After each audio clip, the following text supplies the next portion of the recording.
Hello there, friends. Welcome to episode 277 of SelfKind with me, Erica Webb. Today we're going to talk about what to do if it feels like you might be getting a little bit too selfish. As a self-caring, self-kind, self-loving, highly sensitive person. Spoiler alert, it's not going to happen. Don't worry about it, but I'm going to dive into all of that with you today. So this is a question that I actually get asked quite often. When we start to care for ourselves, like ourselves, love ourselves even, it can feel a little bit like we're starting to say no to lots of things.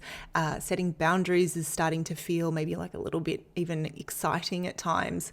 And it can feel like, oh, what if underneath it all, I actually am not as caring and loving of other people as I thought I was? What if suddenly I'm not that interested in being so outwardly focused and I become too selfish? What then? And I think this is a really legitimate worry that people have. And the irony, of course, is that the reason that we have these worries is because we care so much. And so we're going to talk about this, but that's kind of like my first point, right? Is if you're worried about becoming too selfish, it's because you actually do care about other people. So, it's probably not going to happen. But the question ultimately is, can that happen? And what if I decide to focus so much on myself that I don't really care to do anything for anyone else ever again? And I want to talk a little bit about why this feels so scary.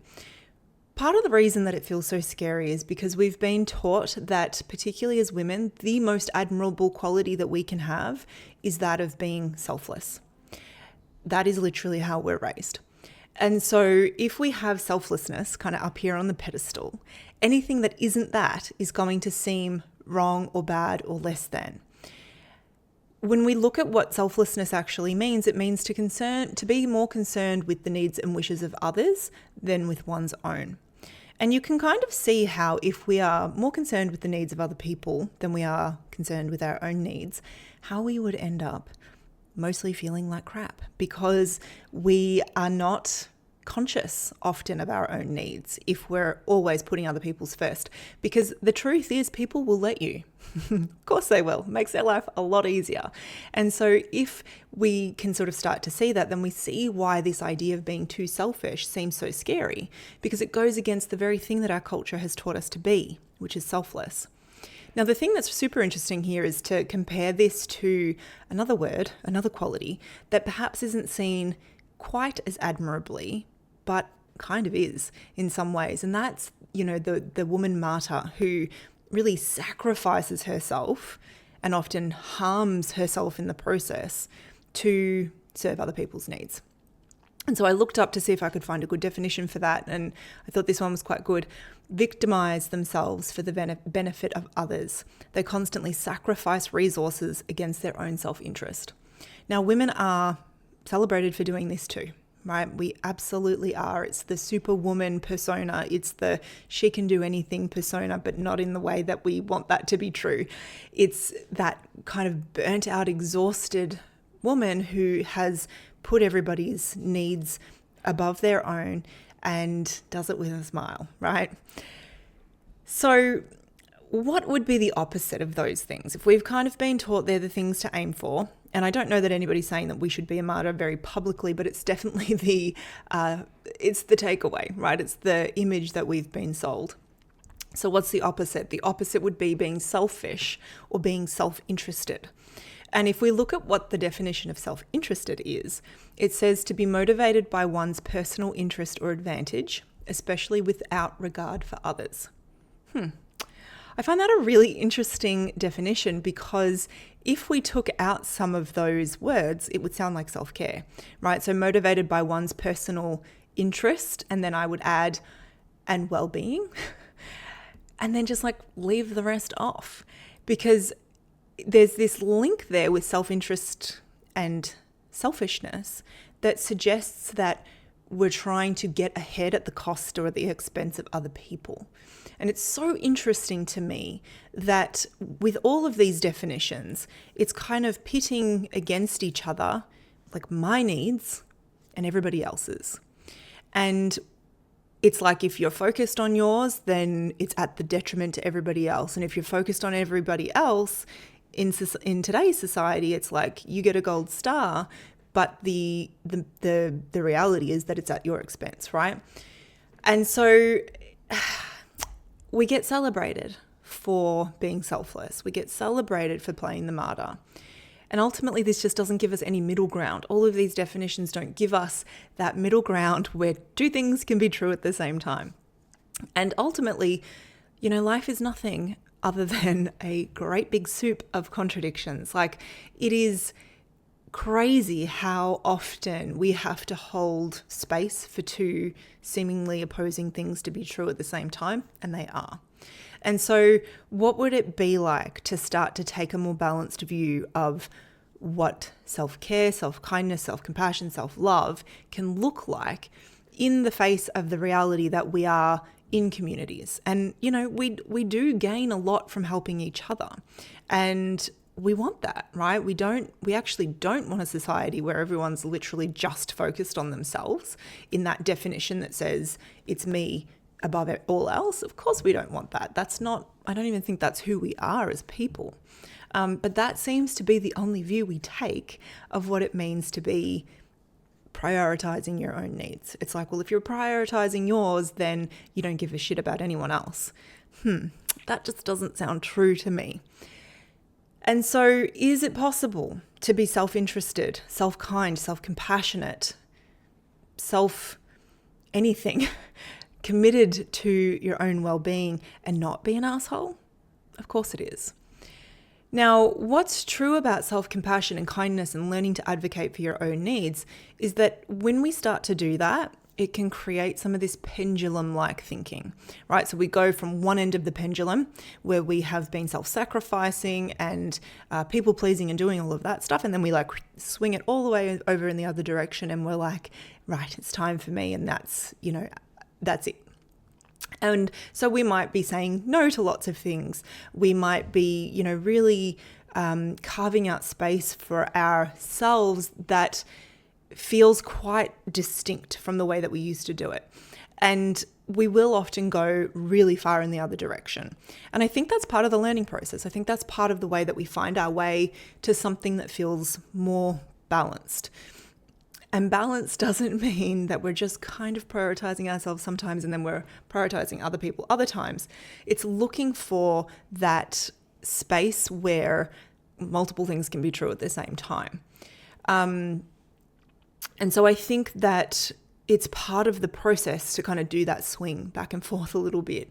And that's okay, right? We have to learn our no's. We have to experience what it's like to move in either direction. However, what I think happens is that we find our way back to something that's a little bit more balanced, in the sense that we feel part of a community, we feel like a contributing part of a community, and we have our needs met. That's the key, right? It's like, I don't want to be so selfless that my needs go unmet. And they will, because nobody else is going to offer up necessarily to fulfill them for you if you are busy tending to theirs, right? So it's like, we want to find the capacity to be cared for and to care for ourselves and give to our community. And that is absolutely possible. So what I think when we're in that place, that more kind of balanced place, I think that what we're asking for from ourselves is a number of things. And I've written 4 of them down.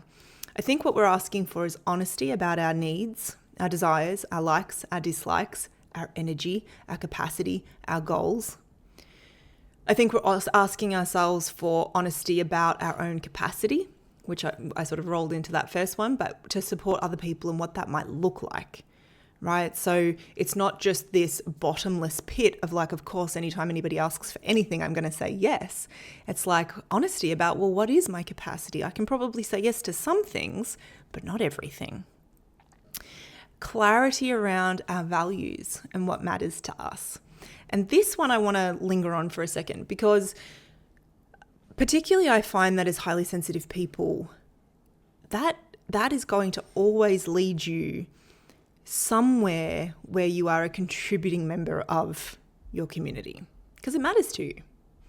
I haven't found an example that doesn't fit that mold yet, right? Like being a kind, compassionate human towards other people tends to go hand in hand with being highly sensitive, which is often why we can end up in those places where we very much feel like martyrs and people pleasers and doormats, because we are so willing to support other people and to be there for them. But when we get clear on our values, then the actions that we take to support other people can come from that place rather than this feeling of like, oh, well, I should do it to be a good human.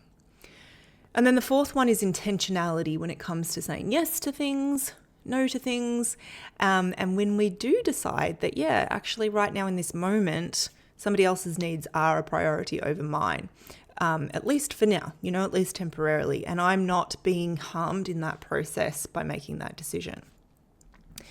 So I think those things are really important in helping us to kind of like get out of the pendulum swing and find our way into what probably is a little bit of the murky middle, right? It's not like super clear cut of like what we're going to do and when, but that's the whole thing about being human, right? Is we have to kind of fumble our way through at times. And like I said before, in relation to like getting clarity around our values, like I'm truly yet to meet a highly sensitive person whose values don't extend into compassion towards others, service towards others, some sort of meaningful work in the world or way of being with other people. Have not yet come across that.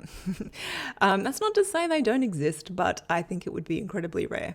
And so the chances are that you really do want to make a difference in the world, make a difference in your relationships, be supportive, be a person that people can rely on. The key is to do that from a place of conscious choice, not that unconscious conditioning that says, hey, yeah, you know what? Your value comes from your ability to be selfless and to diminish and to ignore and to just pretend you don't have needs. You, in this process, will do things for other people even when you don't really want to. You will choose not to do things for people, even though you think it will be good and helpful. You will at times feel conflicted as you navigate this space. And that is because you're human and not a robot. That way of giving that is so selfless, it assumes that we're robots with unlimited resources to give and no needs, right? Just plug me in later and I'll recharge. But the thing is, we're not like that, right? And there is so much, we do ourselves such a disservice to believe that we should carry on that narrative. And so we really do have to start to question it. Yeah, the world actually does want me to be selfless. That is the conditioning that I have been exposed to my entire life. However, it does all of us a disservice to continue buying into that. We can absolutely be supportive, contributing members of a community and still have our needs met. Yeah, that's kind of it. I imagine that's not the end of that conversation, but I hope that that's a really helpful start.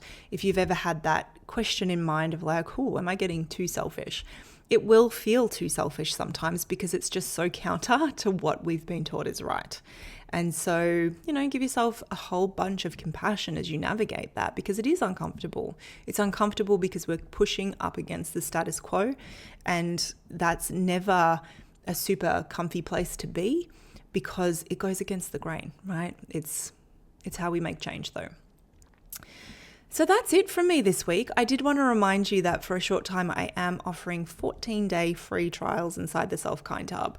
I'm really hoping that that's going to be an awesome way for some of you who've been thinking about joining me in there for a little while, but haven't sort of made the move, to just give it a go for 14 days with absolutely no obligation. So go over to ericawebb.com.au/SelfKind Hub and you can learn all about what we do in there.